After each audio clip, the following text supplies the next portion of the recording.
خودمون باید خودمون سوال بکنیم. هر کس از خودش سوال بکنه، هر یک مسلمان از خودش باید سوال بکنه که برای چی ما از مسجد، از برکات مسجد، از مجالس علم، از نمازهای پنجگانه، از قدم زدن به سوی مسجد، برای چی از این محروم شدیم؟ میدونین برای چی هست؟ علتش گناه است.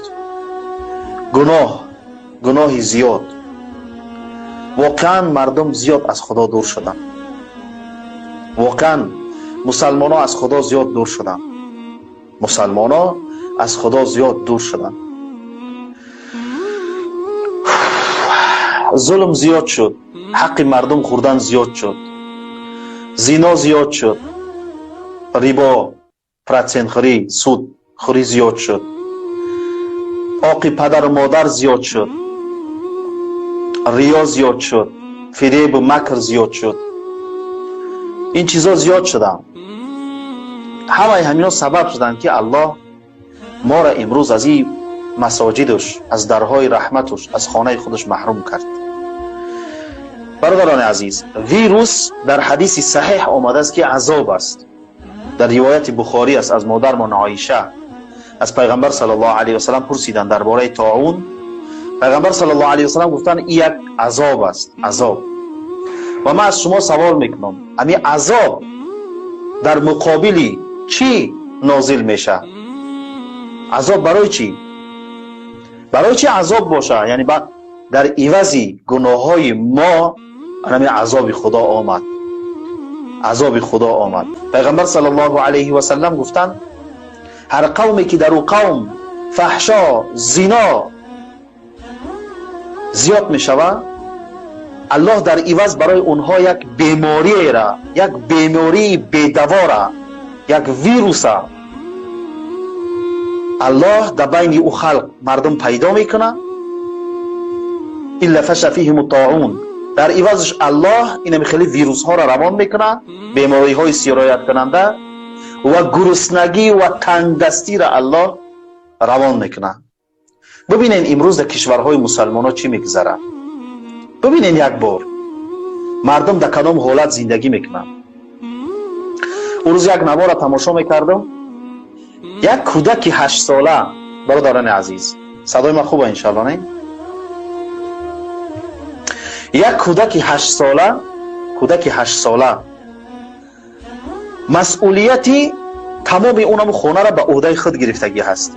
در افغانستان در دستش پاکت میفروشه. پاکت میپرسش ابو برنده، میپرسش که تو چند دانه در یک روز میفروشی؟ میگه خیلی چند دانه میفروشم. میگه چند سوم کار میکنی؟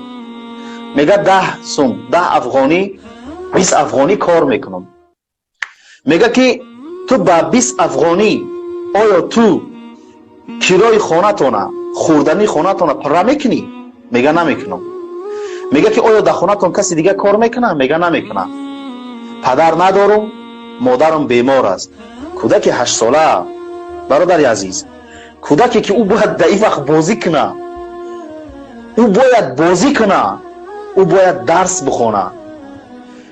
در عهده کودک یک عائله را ماندن. کودک 8 ساله. برای چی؟ این ظلم، این ستم برای چی؟ یک بار سعی تماشا کنین سوریه را ببینین. کودکای 5 ساله و 6 ساله و 7 ساله و 8 ساله تیکه تیکه می شوند. زیر بمب‌های دولت‌های ابرقدرت میمانند. زیر اونها میمانند. و اذا الموءودة سئلت بأي ذنب قتلت. الله میگه من روز قیامت امی کودکای خورده که 5 ساله 6 ساله کی ظلماً کشته شدن، من از اینو میپرسم که تو برای چی کشته شدی؟ بگو گناه تو چی بود؟ تو برای چی کشته میشوی؟ تو گناه چی بود؟ برای چی؟ تو سیاست را نمیفهمیدی، تو اقتصاد را نمیفهمیدی، تو مسائل اجتماعی را نمیفهمیدی، تو کودک بودی. برای چی کشته شدی؟ بأي ذنب قتلت. این سؤال توبیخ است. یعنی الله کودک سوال میکنه اما جوابشو از ظالم میخواه، از کسی میخواه که این کودک ظلمن کشت. الله میپرسه، الله میپرسه، الله فراموش نمیکنه هیچ وقت. ولا تحسبن الله غافلا عما يعمل الظالمون. کسایی که امروز در حق یک بیچاره ظلم میکنی، به خودت روز داری، او روز میرسه بدون شک، او روز میرسه. روز میرسه که بین تو و بین خدای تو هیچ ترجمانی نیست، ادوکات نیست، سفید کننده نیست، پول و مال نیست، وظیفه نیست، تاغا نیست، پدر نیست، کسی نیست، هیچ کس را کمک نمیکنه. الیوم نختم علی افواههم و تکلمنا ایدیهم و تشهد ارجلهم بما كانوا یکسبون. الله میگه این روز در دهنشون مهر میزنم، محکم میکنم میرم، این باید خاموش باشه. و دستهاشون، اما دستشون شهادتی میده، پاهاشون شهادتی میده. هیچ ضرورت نیست که برای دو کسی دیگر شاهد بیاری، ضرورت نیست. بدن خودت در مقابل خودت شهادتی میده. برای همین برادران عزیز بترسیم از اون خدایی که روزی به سوی او برمیگردیم. واتقوا یوما ترجعون فیه الی الله، واتقوا یوما ترجعون فیه الی الله ثم توفى كل نفس ما كسبت وهم لا يظلمون. این آخرین آیتی هست که به پیغمبر صلی الله علیه و سلم نازل شده است از تمام آیات های قرآن. اقرا اولین آیتی بود که به پیغمبر صلی الله علیه و سلم نازل شد. و اقرا انسان ها را امر میکنه به کتاب خواندن، به خواندن هر چیزی که به فایده تای بخوان، فرق نمیکنه چی علم دینی و چی دنیوی، بخوان. اقرا، الله میگه بخوان. آخرین آیت چی میگه؟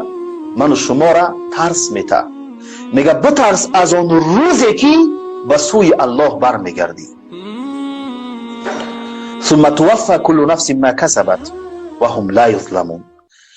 در روز نامه اعمال تا دستت میتم، همه چی در اونجا نوشته شده گیه، همش، نمازات، روزه گرفتگی، حجی رفتگی، زکات، خیری کردگی، صدقه کردگی، احترام پدر و مادر، دعای پدر و مادر، حق همسر ادا کردی، حق فرزند ادا کردی، هر کاری که کردی، نیکی کردی، یک کلمه گفتی سبحان الله گفتی، اونجا نوشتگی های.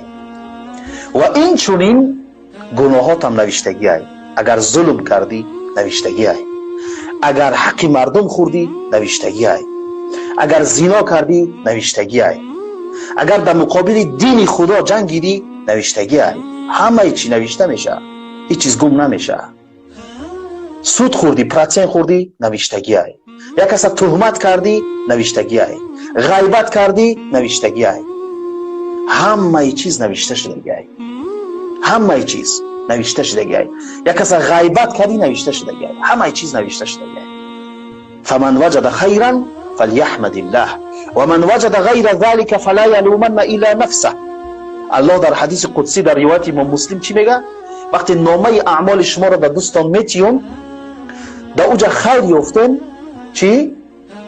اوجا خیر یافتین، چی باید بگی؟ بگوی الحمدلله، زیرا توفیق الله بود که تو، توفیق الله بود که تو همین عمل صالح انجام دادی.